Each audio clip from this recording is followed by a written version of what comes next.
啦，好電腦碎影評咁啊，講下 Spider-Man Brand New Day 蜘蛛俠英雄重生啊！咁因為我會引例子會劇透，所以慎入啦。可能大家點都會去睇嘅時候呢，咁大家睇完電影嘅時候先再嚟睇影評都 OK 嘅。導演呢就係拍《上戲十環幫傳奇》嘅同一個導演啦。佢之前2019 Just Mercy 我覺得 OK 嘅，然後仲有呢係《玻璃城堡》The Glass Castle 嘅導演 Destin Daniel Cretton。IMDB 咧俾到8.2啊，咁 Rotten Tomato 咧影評人哇91%，咁我自己咧都俾到可以8分，但係就唔可以再高一啲啦。咁我陣間會係少少談多多趣嗰度講解下點解，就唔係特登要壓低佢，但係咧佢都有佢本身可能係重複一啲嘅舊嘅元素啊等等。但係因為佢個節奏係明快嘅時候咧，你就唔係好覺得有問題嘅，因為其實都啲大路嘢啦，同埋即係幾方面炒埋一碟炒得好嘅時候咧，其實都值8分㗎。咁啊演員陣容都係照舊嘅，咁繼續有阿 Tom Holland 啦，有 Zendaya 啦，同埋個肥仔 Friend 喺戲裏邊咧叫 Lad 嘅 Jacob Batalon。咁今次仲加盟咗咧，我唔中意嗰個演員啦演 Punisher 啦。咁今次咧仲加盟咗一啲嘅新角色啦。咁其實 Punisher 咁大家唔陌生㗎啦，咁我就唔中意呢個 John Bernthal 嘅去飾演呢個 Punisher。我中意 Punisher呢個角色，但我唔中意呢個演員飾演咯。但 anyway 咧，咁個劇本都寫得恰當，亦都咧演得恰如其分㗎。咁另一方面咧，就係 The Stranger Things 裏邊嘅醜小鴨變咗天鵝 Sadie Sink。咁然後仲有 Hulk 啦，咁啊其實係好左下嘅，佢係咁話特朗普啦，但係佢回答冇腦。不過 anyway 啦，咁佢嘅 Hulk 佢嘅角色咧，Hulk 呢個角色我好中意嘅，但係我都唔中意嗰個演員啊。咁好啦，頭先我講咗啦，個人嚟講俾8分。個情況有少少係乜嘢呢？即係如果你係忘記晒咧以前一啲嘅飯博位，尤其是第3集嗰3代同堂嘅嘢啦。咁第3集3代同堂咧，有啲朋友咧就覺得好好睇。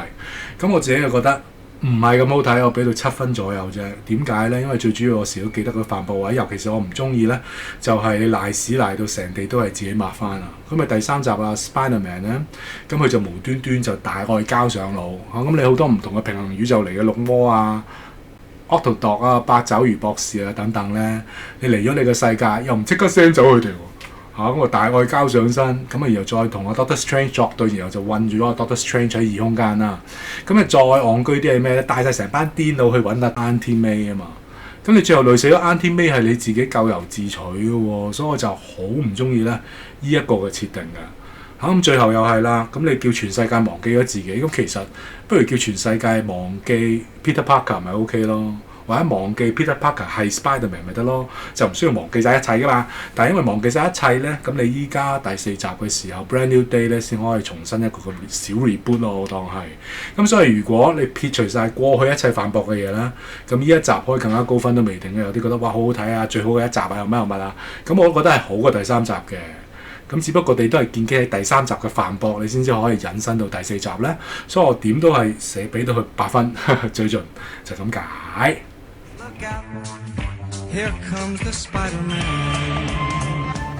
嗱，一如以往啦，我就先讚後彈嘅嚇。咁讚係咩咧？我自己覺得咧，佢個感情戲啊，或者嗰個嘅演員角色之間嗰個刻畫咧，係有深度，但係節奏明快，唔累贅嘅喎。有幾個位我自己都有少少受感動嚇，有眼泛淚光，咁當然冇流淚啦。咁最感動我咧，我自己覺得就一定係向阿 MJ 或者向阿肥仔叻和盤托出嗰部分啊，嗰2幕係唔錯嘅，或者係叫3幕啊嚇，即係阿 Peter Parker 佢自己咧要承受晒全世界忘記自己嗰個嘅後果啦，佢自己好似好孤獨終老咁樣樣啦，咁啊時時都要面對佢最親密嘅人啊，最好嘅朋友同埋最愛嘅戀人，但係咧都唔可以喺佢哋面前相認，咁啊好凄涼，即係嗰種欲言又止，但係同一時間咧又好想真情流露嗰種嘅矛盾啦，嗰種嘅交戰咧，我覺得係拍得恰如其分嘅嚇。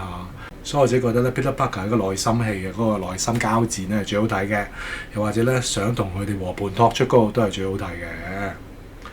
另一方面咧有一個反轉位我都覺得幾有意思嘅，就係第一次同阿 MJ 表白嗰度。嗰個恰如其分啦，一來啦係受感動啦，但係二來咧，有個反轉喎，咁你睇咗你又明白點解嘅，咁我自己覺得嗰個位啱啱好，即係有嗰個張力啦，同一時間咧又唔會顯得老土啊，同埋佢好短，透過一個嘅表白過程啦，其實不斷係彌補翻兩人之間嗰個嘅關係啊，描寫彼此之間嗰個嘅拉鋸，我覺得啱啱好，恰如其分。咁電影有好多位咧，佢都用個畫面去交代得唔錯嘅，譬如一齊玩 LEGO，我呢啲好簡單、好清楚啦，係咪啊？以前我最中意就讀啲細路話就話小朋友想砌 LEGO， 其實我自己想砌嘅就一齊砌 LEGO 咯。咁佢而家都有啲咁嘅畫面嘅時候咧，好清楚，唔需要好累贅講解太多。一齊砌 LEGO 嘅時候咧，你又體驗到嗰種兄弟情啦。第三樣咧，我自己覺得值得讚咧，就係個節奏明快唔拖啊！咁頭先我講咗少少，就係用個畫面去交代啦。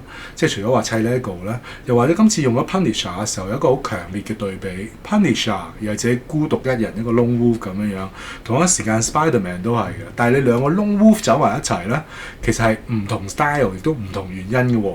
咁藉住呢個畫面嘅對比咧，就可以慳翻好多説教嘅時間咯。或者就算説教，你都唔覺得老土，因為本身個形象已經好出啦。即係 Punisher 同 Spider-Man， 無論佢哋個 style 啊、佢哋嘅價值觀啊、個三觀等等，正因為咧善用一啲畫面説故事咧，或者交代個細節嘅時候咧，嗰個節奏好明快。咁你2個鐘頭24分鐘嘅電影咧，我一啲都唔覺長啦，一啲都唔覺悶嘅。我可以話頭嗰半個鐘啦，佢換咗好多個場景㗎啦，同埋嗰個故事推進係好快嘅。我相信導演咧都捉到即係呢個世代要啲乜嘢，就係要快，唔可以拖，唔可以慢，隨時轉場景。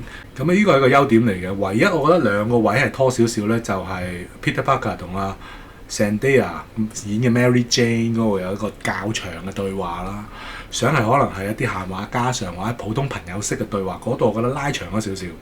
可能會悶咗少少啫，咁其他位咧可以話係冇尿點冇悶場㗎，咁可以話文戲同動作咧嗰個平衡咧一流，所以我都相信佢哋編導嗰邊咧都計過晒數嘅，啲時間計得啱啱好，咁呢個都係電影優秀嘅地方。或者 Spider-Man 嘅問題倍增咧，失戀之外咧佢自己船職啊好頭痛啦，頭痛欲裂，咁佢個節奏真係好唔錯。第4個我覺得值得讚咧，就係除咗頭先加入咗 Punisher 啦。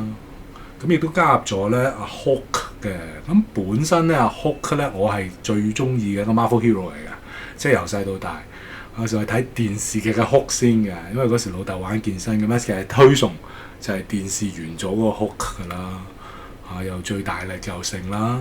咁但係咧，即係你去到 Avengers Infinity War 咧，呢個 Hulk 咧就被弱化，即係當佢講到係打阿 Thanos 嘅時候咧。佢就好驚好弱雞啊，就唔肯變身啊嘛，咁以至到咧，即係依一個嘅 Doctor Banner 咧就變唔到身啦，咁啊要着一個 Hulk 嗰個盔甲 Hulkbuster 嘅裏邊啦。咁本身講多少少嘅時候，本身 trailer 係有 Hulk 嘅，咁但係真實電影嘅時候就冇 Hulk 啦，就係阿 Doctor Banner 着咗喺嗰個嘅 Hulkbuster 入邊。咁但係今次咧真係有 Hulkbuster 嘅本色回歸啦。即係依家個 Hulk 就我哋真實個 Hulk，即係我哋想見到個 Hulk，即係似翻 Avengers 1同埋2應該有嗰個嘅 style 啦。咁好可能係為咗嚟緊嘅 War of Hulk 預備啦，所以就俾翻佢有啲威武翻啲，即係俾翻佢一個原始啊霸氣一啲嘅 Hulk 我哋睇翻啊。咁樣就好睇好多，咁打得嚟都有爽快度啊，爽感十足。另外頭先我都有講過咧，醜小鴨變天鵝嘅 Sadie Sink 咧。咁我覺得佢係越大越靚嘅。咁喺裏邊咧，佢飾演咁啊，裏邊飾演 Grey Jean 即係火鳳凰啦。咁就個彈位就應該再講啦，因為可能都 reboot 得太多次啦。但係 anyway，我自己覺得 OK 啦。今次呢個少少 crossover 啦，你當係。仲有一個讚位就係咩咧？你身體射絲嗰啲咧，射一啲organic webs 出嚟。咁呢個就同第一代嗰個嘅蜘蛛俠個梗嚟嘅。其實嗰時我彈咧就係、你跟翻漫畫嚟講咧，你應該係一個發射器啊嘛，你要自己親自調製嗰啲射出嚟嘅蜘蛛絲係乜嘢嚟嘅？你有時要換彈，如果咪射唔出嘅。咁但係今次咧，佢又翻去第一代嘅裏邊，因為話佢身體變異。咁個好處就係呢一個都有少少，你當係致敬翻第一代嗰隻啦，特別的平衡宇宙。Sony 之下嘅 Spider-Man 喺身體裏邊射絲其實好核突嘅，咁佢今次都有少少咁嘅梗啦，或者有少少鹹，或者有少少不文啦，佢射啲白色嘢出嚟喎，又話射唔到啦，咁樣好核突啦，我都覺得好核突，但係又幾得意嘅嗰個位。咁當然佢呢個變異裏邊咧，可能啱啱好嘅，因為正常嚟講，我哋以前睇卡通片都會講到，當平衡宇宙有一隻 Spider-Man 咧就變8隻手啦。因為佢真係基因變異啊嘛。咁今次又冇去到咁盡，我開頭以為有添。同埋英國拍呢，最主要就英國夠平啊，啲稅率又低啲啊，咁樣模仿紐約都 OK 嘅，因為臨尾補飛翻咯，即係啲紐約美景咁樣咯。最後一個讚就係、譬如新蜘蛛技能啊，即係蓮花手咧，360度射蜘蛛絲呢啲特別嘅，好似觀音坐蓮咁，即係觀音坐蓮蓮花手咧，啲 Scorpion 嗰個武打動作都型啊，咁樣善用佢條尾同埋針咧，真係特別嘅。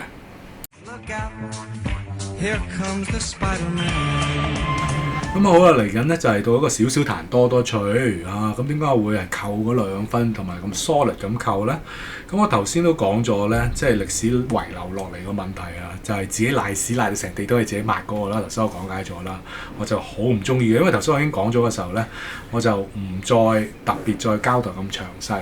咁但係事實上咧，即係阿 Spider-Man 佢個大愛上身，唔即刻 send 翻阿綠魔啊 Octodog 咧，去翻去佢哋嗰個世界度咧，留佢哋喺現世搞清楚件事先 send 翻去咧，我覺得真係根本戇狗嘅。然後再帶佢哋成班癲佬去見 Auntie May， 成班炸彈嚟啊嘛！嗰下綠魔就話好似好正常啫 ，Octodog 都好似好正常，你點知幾時唔正常？咁就係出事咯，即係唔正常嘅時候出事 ，Auntie May 死咗咯。咁呢啲位咧，我就覺得好有問題㗎嚇。咁又叫成個世界唔記得佢啲，又係自找麻煩啦。你詳細少少唔得嘅，你係要咁 general 咁。anyway 啦，咁另一個咧，我一向都係唔中意噶啦。由第3代嘅第1集，我見到 Zendaya 嗰時唔識佢係邊個嚟嘅。嗰時我喺度心諗你乜水啊嚇？以 Mary Jane 就算到今時今日咧，坦白講我都係接受唔到，亦都唔應該俾自己習慣，因為我哋睇漫畫啦。我哋睇咁多年嘅卡通片啦，Mary Jane 係邊個係咩種嘅？大家識，大家知啦。你夾硬都要揾個黑人，你夾硬搞到成個聯合國咁個好朋友 Annette 就係要亞裔嘅嚇。而家 Mary Jane 就變咗係黑人嚟嘅。咁其實唔應該俾自己習慣喎。但係坦白講，電影應該成功咧洗咗新一代嘅腦，或者一啲係冇要求嘅觀眾咧洗咗佢哋腦啦。咁但係始終 Zendaya 嘅 Mary Jane 咧絕對唔係我個 favourite 啊。起碼我覺得係第2代嘅第2集啦 ，Gwen 啦，即係 Emma Stone 所飾演嘅嗰時2014年嘅時候，卜卜脆咧仲後生又清純啦，所以我覺得嗰個愛情線同埋嗰個嘅 Gwen 係最好。咁 Gwen 又唔同 Mary Jane，但係起碼係白人係靚女啊，你唔好夾硬係轉咗其他裔先得啦。所以你嫌我老土又好，乜都好，我照直講嗰啲係老影迷啊，我就會講説不出怪異同埋違和嘅一個角度。我覺得係Zendaya係唔配演 MJ 喎。咁當然你而家去到第4集嘅時候，已經養咗一批觀眾啦，或者大家都習慣咗嘅時候，但係我自己覺得我點都係唔會習慣咯。係啊。第3樣咧，好啦，撇除呢個 DEI 嗰個設立揾演員啦，要整到聯合國嘅元素啦。咁第3樣要談就係呢個 Damage Control Bureau 呢個嘅損害控制部啦，叫做 Damage Control 啦。其實根本就好似 repeat 翻 Shield 咁樣樣。咁由 Shield 開始做啲嗱喳嘢嘅時候，咪變咗 Hydra 化咯。咁依家只不過可能即係重複將 Shield 變 Hydra 嘅嘢咧，就再發生咗喺個 Damage Control 嘅裏邊，甚至都唔關 Shield 同埋 Hydra 事，佢根本本身都有佢嘅問題，軍方大晒嘅。咁啊，其實即係同 X-Men 嗰個系列一樣啫嘛。你記得 X-Men 嘅第1集嘅時候，尤其是 X-Men 第2集，即係講到狼人嗰個過去咧，其實軍方好想就係控制狼人。就當咗一班變種人咧，就係終極武器。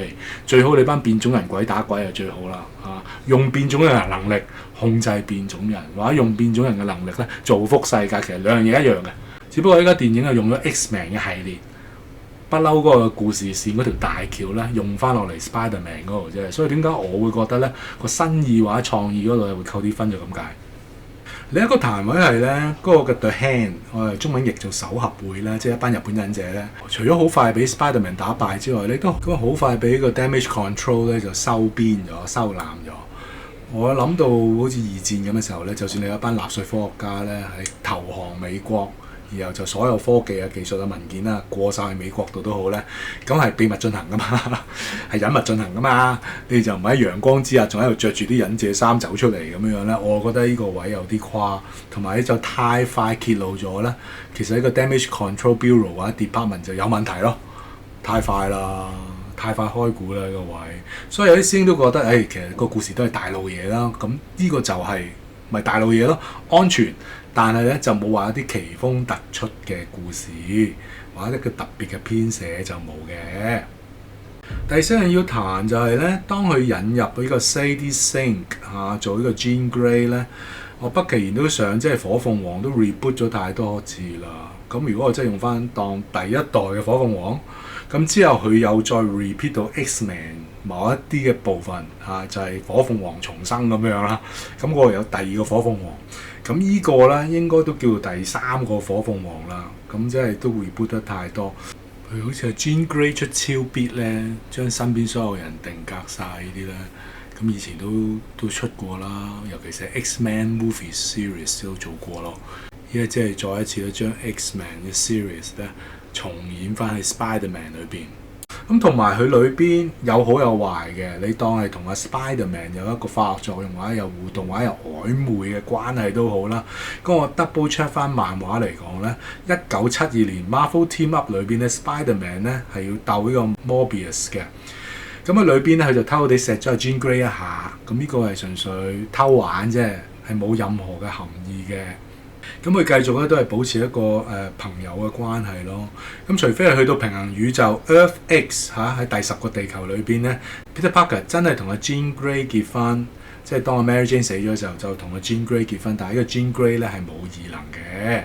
咁所以而家係電影佢咁樣玩嘅時候咧，都唔係唔得。但係我自己角度咧，就 Jean Grey 就真係 reboot 得都算多㗎啦。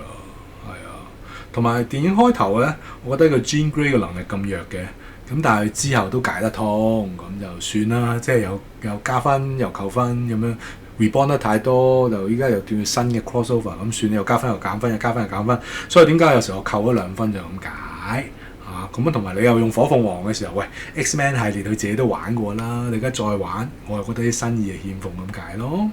由另一個彈咧，譬如 Scorpion 咧，有啲位咧可能變咗工具人，其實有一紮人都變咗工具人嘅。最主要就係阿 Jean Grey 咧有一個心靈控制嘅能力嘅，但有時你心靈控制能力 mind control 咧，或者 telepath 咧，你太強勁嘅話就變得太不羈，即係你可以隨時將一啲嘅角色咧變做奸角咁或者變做工具人，即係 Scorpion 喺裏邊咧就變得都幾工具人咁守合會都係嗰班忍者都係嘅。咁其實你諗落嘅時候就唔係咁好睇嘅，係畫面好睇你周不時你俾一個新嘅敵對角色嚟，但係你解釋唔到點解，唯一解釋就係佢哋係被 mind control 咯。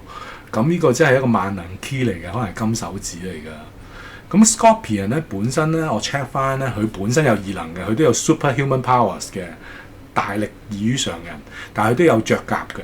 嗰個甲就係一個 Scorpion 狀啦，即係一個嘅蠍子狀。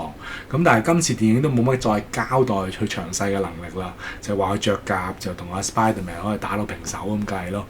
但係我覺得有啲咧係唔，但係我覺得咧呢個角色嘅刻畫係唔夠深入嘅，話可能係嘥咗個角色咯，好工具人下咯。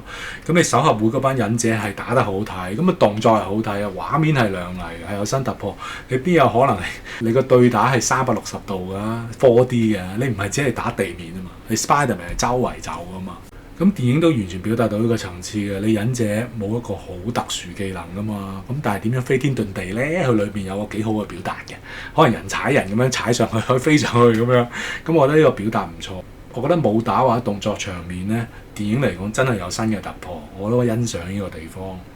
只不過成扎人都係一個工具人，亦都係個事實咯。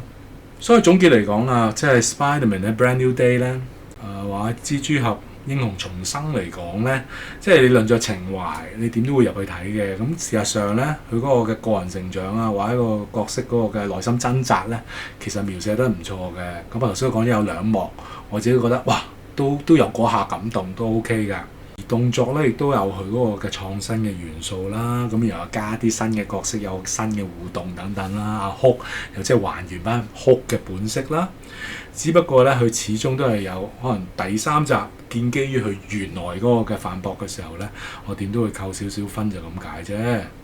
但係如果你係中意咧，佢呢個第3代蜘蛛俠嘅第1集、第2集咁呢一個第4集呢，其實都唔會差得過第1、2集嘅，甚至可能有佢有過之而無不及嘅地方啊！